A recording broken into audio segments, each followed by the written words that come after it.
जय हिंद विद्यार्थी। चलिए आज से हम आर्मी का मैथ स्टार्ट कर रहे हैं। तो सबसे पहला चैप्टर आपका ले रहे हैं एसआई यानी सिंपल इंटरेस्ट, जिसको हिंदी में आप बोलते हैं साधारण ब्याज। ठीक है, तो बिल्कुल अच्छे समझिएगा, 5-10 मिनट आपको लगेंगे पर आपका पूरा चैप्टर आराम से आप कर पाएंगे। इस चैप्टर को जब आप करेंगे तो आपको कुछ शब्द बार बार मिलेंगे। एक तो मिलेगा पी, जिसको हम हिंदी में बोलते हैं मूलधन, अंग्रेजी में बोलते हैं प्रिंसिपल। ठीक है, प्रिंसिपल या मूलधन क्या होता है? तो जब आप किसी से पैसा उधार लेते हो या सामने वाले व्यक्ति को पैसा उधार देते हो तो उसी को हम क्या बोलते हैं? मूलधन। मान लीजिए राम से आपने 1,000 रुपये या 10,000 रुपये उधार लिए, तो इसी को हम क्या बोलेंगे? मूलधन। ठीक है, यानी प्रिंसिपल।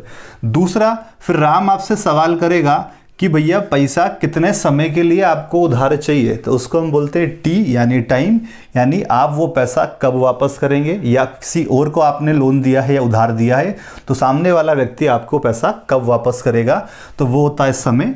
यहाँ पे हम मान लेते हैं समय जो है वो है 5 साल यानी 5 वर्ष। अब जो समय होता है ना, समय एक तो दिन में हो सकता है, वो आपको बोलते 10 दिन का ब्याज निकालो, 20 दिन का निकालो, 40 दिन का निकालो, 100 दिन का निकालो, 300 दिन का निकालो।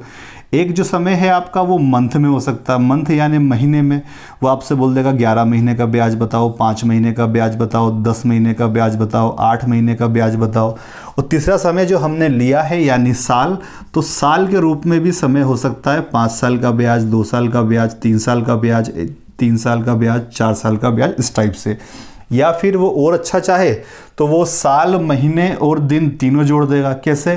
वो आपको बोल दे 5 साल 4 महीने 10 दिन का ब्याज बताओ। ठीक है, तो समय जो है वो आपको समझ में आ जाएगा आगे चल के कि समय दिन, महीने और साल तीनों रूप में हो सकता है। आर्मी में ज़्यादा टफ सवाल नहीं आता है, सिंपल ही आता है, तो इसलिए आपको ज़्यादा डरने की ज़रूरत नहीं है, पर बाकी एग्जाम्स में वो पूछ सकता है। तो समय आपका हो गया। समय के बाद फिर आपको मिलेगा आर, जिसको बोलते हैं रेट। रेट यानी ब्याज की दर। तो आर का मतलब होता है कि 100 रुपये पे दिया गया ब्याज, यानी आपने किसी से 100 रुपये उधार लिए और उसको 10 रुपये ब्याज के रूप में दिए, तो आपको आर जो हो गया वो क्या हो गया? 10%। 100 रुपये पे 8 रुपये दिए तो ब्याज हो गया 8%। 100 रुपये पे 3 रुपये दिए तो ब्याज हो गया 3%। 100 रुपये पे 8.5 रुपये दिए तो ब्याज हो गया 8.5 या 8.5%। 100 रुपये पे 12.5 रुपये दिए तो ब्याज हो गया 12.5%। तो आप 100 रुपये के ऊपर कितना धन सामने वाले व्यक्ति को दे के आ रहे हो, उसी को हम क्या बोलते हैं? ब्याज की दर। ठीक है, तो अभी मान लेते हैं कि ब्याज की जो दर है वो है 10%। कितनी है? 10%। और लास्ट में होता है साधारण ब्याज। अभी हम क्या पढ़ रहे हैं? एसआई। तो यहाँ पे हम क्या बोलेंगे? साधारण ब्याज। वैसे इसको बोला जाता है सिंपल ब्याज। पर ब्याज 2 प्रकार का होता है, एक होता है एसआई और एक होता है सीआई। तो सीआई हम बाद में देखेंगे, अभी हम देख रहे हैं एसआई, इसलिए हम क्या बोल रहे हैं इसको? एसआई, सिंपल इंटरेस्ट या साधारण ब्याज। इसका मतलब होता है जितने पैसे आपने उधार लिए उस पैसे के अलावा जितना भी एक्स्ट्रा पैसा आपने दिया है उसी को क्या बोलेंगे? साधारण ब्याज या एसआई। ठीक है, मान लीजिए 10,000 रुपये उधार लिए थे और आप 15,000 रुपये सामने वाले व्यक्ति को दे के आते हो, तो 10,000 के बदले में आपको 15,000 रुपये देने पड़े थे। तो इस 15,000 रुपये के 2 हिस्से आप कर सकते हैं। एक तो जो आपने लोन लिया वो 10,000, ये हो गया प्रिंसिपल, और दूसरा जो एक्स्ट्रा पैसा आपने दिया 5,000, वो हो गया आपका साधारण ब्याज। ठीक है, तो 10,000 रुपये के पे अपना ब्याज कितना अभी निकला? 5,000। तो जितने भी रुपए का आप लोन लोगे उतने रुपए भरने के अलावा आप चेक करना कितना पैसा एक्स्ट्रा भरा, उसी को हम क्या बोलते हैं? Simple interest. ठीक, तो सिंपल इंटरेस्ट निकालने का एक फॉर्मूला है बिल्कुल बेसिक सा, एसआई बराबर P into R into T upon में 100। ये फॉर्मूला आपने पढ़ा हुआ है, पर आप क्या करिएगा, इस 100 को आप यहाँ पे लिख लीजिए। तो क्या हो जाएगा? एसआई इंटू 100 बराबर P into R into T. हम लोग इस वाले फॉर्मूले का प्रयोग करेंगे। ठीक है, ये वाला फॉर्मूले का प्रयोग हम लोग नहीं करेंगे। तो आपसे उनने एसआई पूछा है तो आप फटाफट लगाइए एसआई, तो एसआई लिख दिया हमने। इंटू में क्या है? 100। फिर क्या पूछा है? P, तो P कितना है? तो आप बोलेंगे P है 10,000। आर कितना है? 10%। समय कितना है? 5 साल। ठीक है, 1 0 2 0 1 0 2 0, क्या बचा 1000 इंटू 5, तो SI कितना हो गया 5000, कितना हो गया 5000, ठीक है। तो यहाँ पे आपका SI कितना आ गया 5000।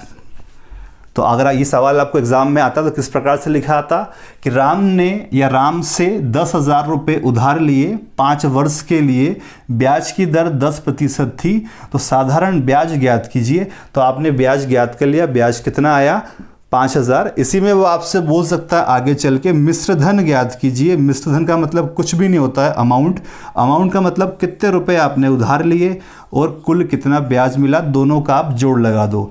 तो आपने उधार लिया था 10,000 रुपये, ब्याज बना 5,000 रुपये, तो कुल मिला के सामने वाले व्यक्ति को आप 15,000 रुपये दे के आए, तो अमाउंट क्या हो गया आपका 15,000, ठीक है।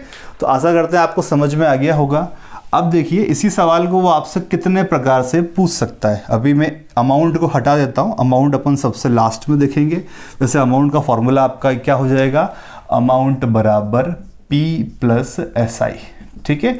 इस वाले फॉर्मूले का हमको काम नहीं है तो इसको हम हटा देते हैं।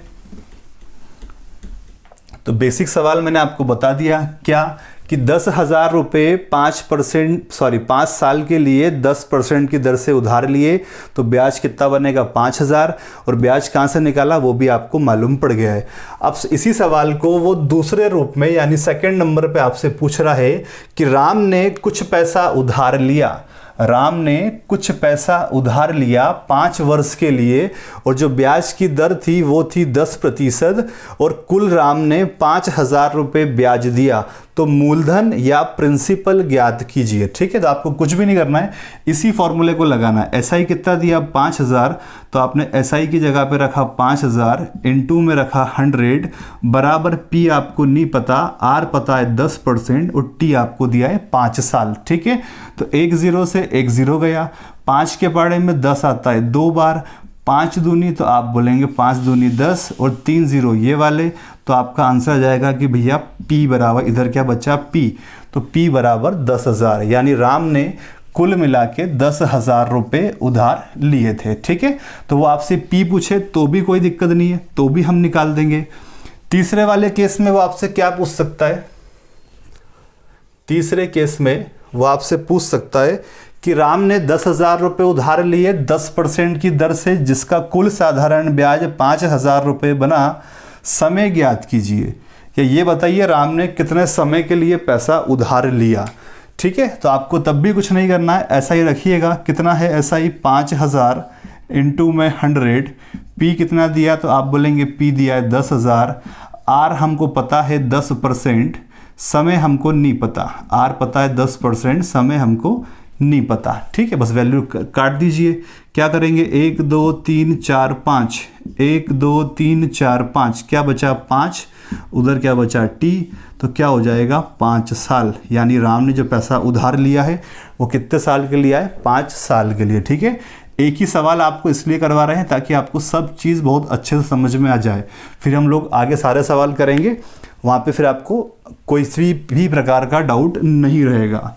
अब वो आपसे इसी सवाल को फिर से पूछ सकता है चौथे प्रकार से, 4th पॉइंट पे क्या पूछेगा, राम ने 10,000 रुपये उधार लिए 5 वर्ष के लिए, जिसका ब्याज 5,000 रुपये बना, ब्याज की दर बताइए।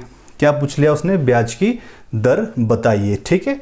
तो SI कितना दिया, तो आप बोलेंगे SI दिया है 5,000 इंटू में 100, P कितना 10,000, R पता नहीं, T 5 साल, ठीक है। तो 1 2 3 4, 1 2 3 4, 5 के पाड़े में 50 कितनी बार, तो आप बोलेंगे 10 बार, उधर क्या बचा R, तो हम क्या लिखेंगे, R कितना हो गया 10% या 10%, ठीक है। तो अब आपको समझ में आ गया क्या कि ये जो फॉर्मूला है, इसी फॉर्मूले से आप SI P R और T चारों की वैल्यू निकाल सकते हो। चारों के लिए आपको अलग अलग फॉर्मूले याद करने की ज़रूरत नहीं है, ठीक है। तो 4 सवाल तो आपके ये हो गए। एक 5वां केस और बनता है जिसमें बच्चे कई बार दिक्कत में आ जाते हैं। कुछ पैसा उधार लिया, कुछ पैसा हमने उधार लिया 5 साल के लिए 10% की दर से, और बदले में कुल 15,000 रुपये वापस करे और बदले में कुल 15,000 रुपये वापस करे, उधार लिया गया पैसा बताइए और साथ में वो एसआई भी गायब कर देगा। ठीक है, तो अब यहाँ पे समस्या आ जाती है। राम ने कुछ पैसा 5 वर्ष के लिए 10% की दर पे उधार लिया, कुल मिश्र धन 15,000 रुपये वापस किया, उधार लिया गया पैसा बताइए। ठीक है, अब दिक्कत क्या है, अगर आप यहाँ इस वाले फॉर्मूले में वैल्यू पुट करने जाओगे तो एसआई भी आपको नहीं पता और पी भी आपको नहीं पता, मतलब 2 चीज़ें आपको नहीं पता है, तो आपको साफ साफ समझ में आ रहा है कि ये वाला फॉर्मूला यहाँ पर प्रयोग नहीं होगा। तो यहाँ पे आपको कुछ नहीं करना है, पूछा तो पी था, क्या पूछा है पी, पर हम पी कब निकाल सकते हैं, जब हमको एसआई दिया हो। अभी हमसे पी पूछा है पर एसआई नहीं दिया, क्या दिया है ए। तो जब आपको सवाल में मूलधन पूछा है और मिश्रधन यानी ए दिया हो तो आपको इस वाले फॉर्मूले का प्रयोग करना है। ठीक, बिल्कुल बेसिक फॉर्मूला है, ए अपॉन में 100 plus R into T into 100। इस फॉर्मूले को कब लगाना है, जब सवाल में मूलधन पूछा गया है और मिश्रधन दिया हो। तो इससे आपका डायरेक्ट पी निकल जाएगा। मिश्रधन कितना है तो आप बोलेंगे मिश्रधन दिया है 15,000 अपॉन में 100, आर इंटू टी 5 इंटू 10 कितना होता है 50, इंटू में हो जाएगा 100, तो क्या हो जाएगा 15,000 डिवाइड 150 इंटू में क्या 100, इस 0 से ये 0 गया, 15 से 15 कट गया, 1 1 2 3 4, 1 2 3 4, तो P कितना आ गया आपका 10,000। ठीक है, तो लगभग अब आपको समझ में आ गया होगा ये फॉर्मूला कब लगाना है, जब P पूछा है और मिश्रधन दिया है, और ये कब लगाना है जब P पूछा है और SI दिया है। ठीक है, तो आपको ये 3 फॉर्मूला आप याद कर लीजिए।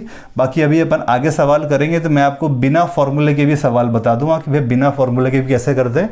पर अभी बेसिक जिन बच्चों ने पहली बार पढ़ रहे हैं वो 3 फॉर्मूले का विशेष ध्यान रखिएगा। इन तीनों फॉर्मूले से R, T, A जो भी आपसे पूछे वो आप निकाल सकते हैं। ठीक है, तो बिल्कुल बेसिक है, कुछ भी डाउट्स है तो आप बताइएगा। तो अपन नेक्स्ट वीडियो से या नेक्स्ट क्लास से फिर अपन आगे का आपका स्टार्ट करते हैं। आज के लिए इतना ही, फॉर्मूला अच्छे से उतार लीजिए, कुछ भी दिक्कत वगैरह आए तो बताइएगा। जय हिंद, जय भारत।